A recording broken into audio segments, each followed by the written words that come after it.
아니요. 오늘은 트라이페이직 트레이닝 자료. 그중에서도 섹션 4, 저속에서의 고강도 힘 구간을 좀 깊게 파헤쳐 보려고 합니다. 네. 그러니까 최대 근력의 80% 이상 부하를 다루는 훈련인데요. 왜 선수들이 일부러 느린 속도로 무겁게 드는지, 이게 또 어떻게 폭발적인 스피드로 연결되는지 그 핵심을 알아보겠습니다. 자, 바로 시작해 볼까요? 네, 좋습니다. 많은 분들이 스포츠는 무조건 빨라야 한다고 생각하시는데 왜 굳이 느리고 무거운 훈련으로 최대 힘, FMM이라고 하죠? 이 최대 잠재력을 키우는 데 집중하는지 궁금해하실 거예요. 맞아요. FMM. 저도 그게 궁금했어요.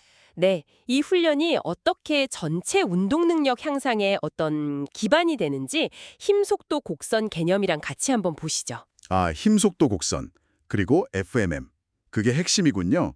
좀 더 자세히 설명해 주실 수 있을까요? 왜 중요한 건가요, 이게? 네, 힘, 속도, 곡선은 뭐랄까 아주 간단해요. 드는 무게, 즉 힘이 커질수록 움직이는 속도는 느려진다. 이 관계를 보여주는 거고요. 아, 당연한 거네요, 어떻게 보면. 그렇죠. FMM은 우리가 이론적으로 낼 수 있는 최대 힘, 그 한계치라고 보시면 돼요. 근데 중요한 건 80% 이상 고중량 훈련으로 이 FMM을 높이면요. 힘, 속도, 곡선 자체가 이렇게 위쪽 그리고 오른쪽으로 이동한다는 거예요. 아, 그래프 자체가 바뀐다는 말씀이시죠? 네, 맞아요. 그 잠재력의 총량이 커진다고 할까요?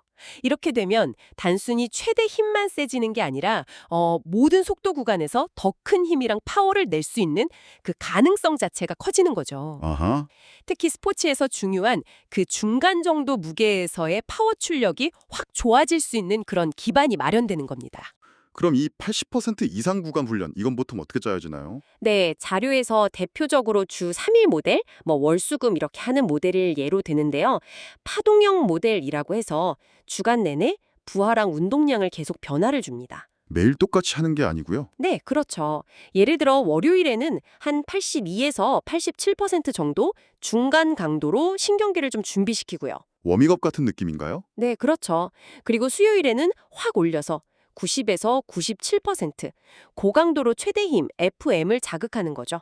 이때는 보통 싱글 세트, 그러니까 한 번 반복으로 훈련의 질에 집중하고요. 딱 한 번이요? 네, 그리고 금요일에는 다시 약간 낮춰서 75에서 80% 정도로 대신 반복 횟수를 좀 늘려서 볼륨을 채우는 거죠. 주말에 회복할 시간도 좀 고려하고요. 오, 매일 강도란 볼륨의 변화를 주는 거군요.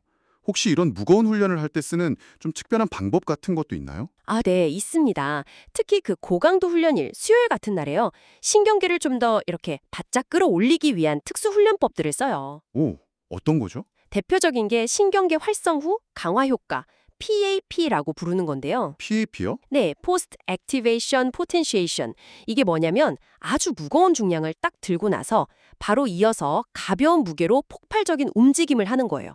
그러면 신경계가 약간 뭐랄까 속는 거죠. 속는다고요? 네, 방금 무거운 걸 들었으니까 그 상태로 가벼운 걸 들면 훨씬 더 큰 힘과 파워를 순간적으로 빵 하고 내게 되는 현상이에요. 아, 그거 약간 무거운 수검자 들다가 갑자기 빈 상자 들면 확 하고 들어올려지는 그런 느낌이랑 비슷한 건가요? 네, 정확합니다. 바로 그거예요. 이야, 그런 원리를 아주 복합적으로 적용한 대표적인 예가 프렌치 콘트라스트라는 훈련법이고요. 프렌치 콘트라스트요? 네, 이건 좀 복잡한데 무거운 복합 운동, 예를 들어 스쿼트 같은 거 하고 나서 바로 플라이오메트릭 점프 같은 거 하고 그 다음에 속도를 좀 가미한 웨이트 운동, 그리고 마지막으로 또 다른 가속 플라이오메트릭 운동 이렇게 네 가지를 묶어서 하는 거예요. 와, 네 가지를 연달아서요? 네, 신경계를 아주 극도로 자극해서 폭발적인 힘이랑 파워 지구력까지 동시에 막 끌어올리는 거죠. 이야, 듣기만 해도 힘든데요. 효과는 정말 크겠네요. 좋습니다. 잠재력을 키우고 또 특별한 방법으로 신경계도 자극하고. 근데 여기서 좀 궁금한 게 생겨요. 네, 어떤 거요? 이렇게 느리고 무거운 훈련에 집중하는 게 결국 나중에 경기장에서 필요한 그 스피드 향상에는 어떻게 직접적으로 도움이 되는 거죠? 오히려 좀 느려지는 훈련 아닌가 싶기도 하고요. 아, 그거 아주 중요한 질문입니다. 핵심이죠. 이게 바로 블록주기화라는 개념이랑 연결이 돼요. 블록 죽여요. 네, 이 80% 이상 고강도 훈련은 축적, accumulation 단계라고 부릅니다. 말 그대로 기초 공사 단계예요. 우리가 높은 건물을 지으려면 땅을 깊고 단단하게 파야 하잖아요. 그렇죠. 기초가 튼튼해야죠. 네, 바로 그거예요. 여기서 최대 힘, FMM이라는 아주 단단한 기초를 다져놓는 겁니다. 그래야만 그 이후 단계인 변환, 트랜스뮤테이션 단계, 한 55에서 80% 부하로 훈련하는 단계죠. 그리고 마지막 구현, 리얼리제이션 단계, 55% 미만 부하로 실제 스피드를 내는 단계. 이 단계들에서 그 기초 힘을 실제 스포츠 동작에 필요한 파워와 스피드로 효과적으로 변환시킬 수가 있는 거예요. 아하, 그러니까 이 느리고 무거운 훈련 자체가 목적이 아니라 나중에 더 빨라지기 위한 필수적인 준비 단계인 거군요. 정확합니다. 최대 힘이라는 그 잠재력의 그릇 자체가 커져야 나중에 스피드나 파워로 변환시킬 수 있는 그 양의 상한선도 같이 높아지는 겁니다. 기초공사가 부실하면 높은 건물을 못 짓는 거랑 똑같죠. 이야, 이제 완벽히 이해가 되네요.